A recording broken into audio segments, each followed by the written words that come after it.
Good to see black people in the audience, too. That's nice. Because it's bright. I mean, I'm just kidding.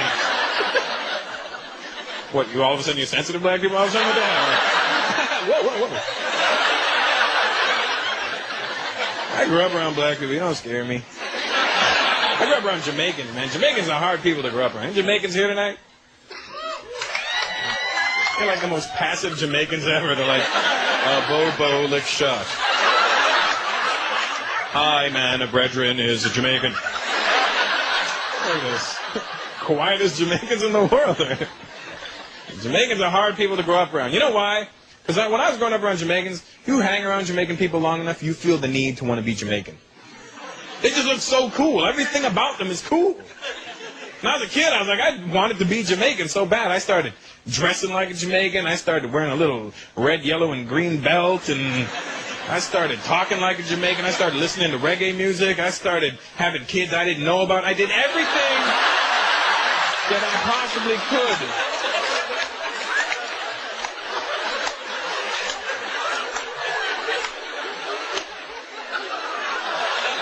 But you know what the shitty thing is? A Jamaican will never act like you. You're never going to see a Jamaican guy that grew up and a bunch of Indian guys walking around going, hey baby, wappening. Not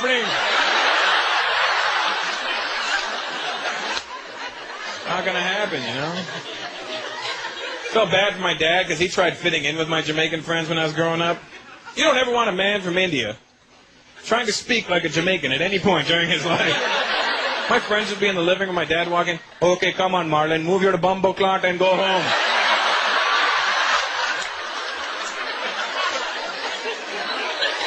My dad thought punani was a tropical fruit.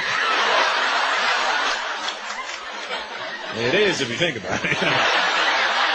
For the older white folks that look confused right now, punani is the Jamaican word for a woman's. You know what I'm saying? For her pum-pum. My dad thought it was a tropical fruit. One time when I was a kid, I was sick and I was messing around with my dad. He came in and goes, oh my God, son, you're sick. What can I get you? I go, Dad, I love punani. My dad went to the Jamaican store. Hey lady, where's your punani? My son is at home sick. He needs punani right now. Give me two. I said, right, let me squeeze it. No seeds.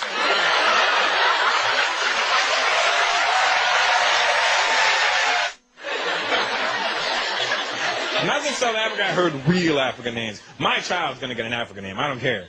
Real African names are wicked, man. I was at this casino in South Africa, right? I'm playing blackjack. Or African American Jack. All right, I'm playing 21, right? And I look at the dealer, right? It was an African dude. I think they put this guy there just to confuse you when you're gambling. Because I looked at his name tag, I swear to God, the guy's name was spelt exclamation mark X-O-B-I-L-E. And I'm like, how the hell do you say that? So I'm not from there. I thought I'd take a shot, right? I'm like, yeah, could I get another card there? Somebody. I got another card there. Somebody.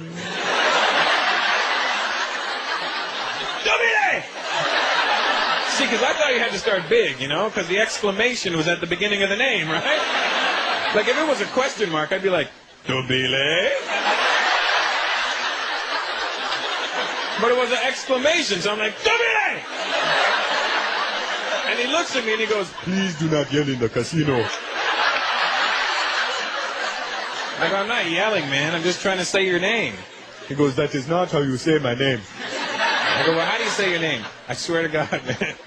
The guy goes, my name is pronounced Bile. He had a click in his name. The guy's name was Bile. I don't care. My first child's getting a click in his name. I don't care, man. This is my son, Hustle.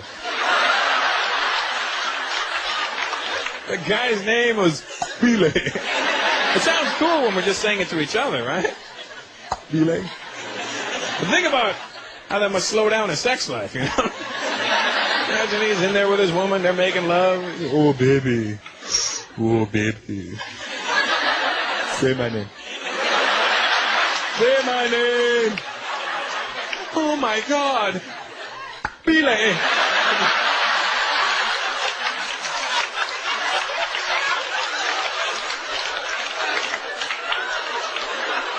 Mess up the whole vibe, man. I went to Italy. Italy was cool, man. You know, it was wicked when I went to Italy. This freaked me out. Brown people, they got to go to Italy. It'll mess them up. I went to Italy. The Italians thought I was Italian. And I didn't have the heart to tell them I wasn't Italian, right? Because it seemed kind of cool to be Italian for a little while. So they started speaking Italian to me.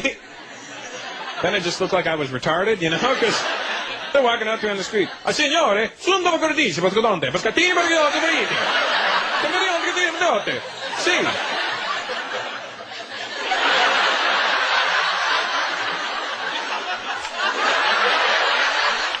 Sì, man.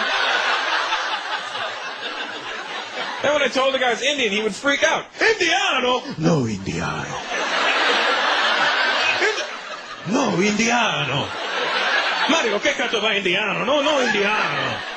Like I told him I was a friggin' ghost or something. No. Because they can't picture Indian people that are just normal over there, you know? In their heads, Indian people are...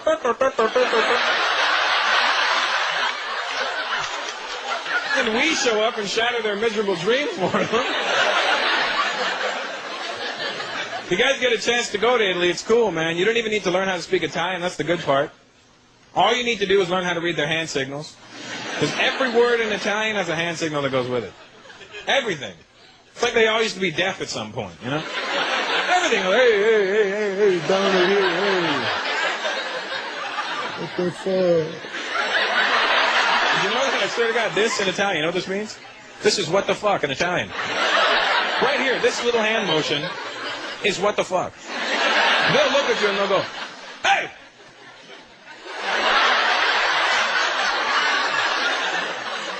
This is what the fuck in Italian. You know what this means in Indian? You want to eat? You want to eat.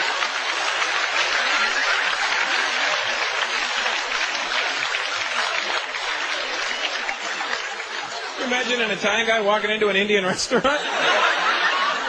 Hey, what the fuck? Hey. Buffet is over there.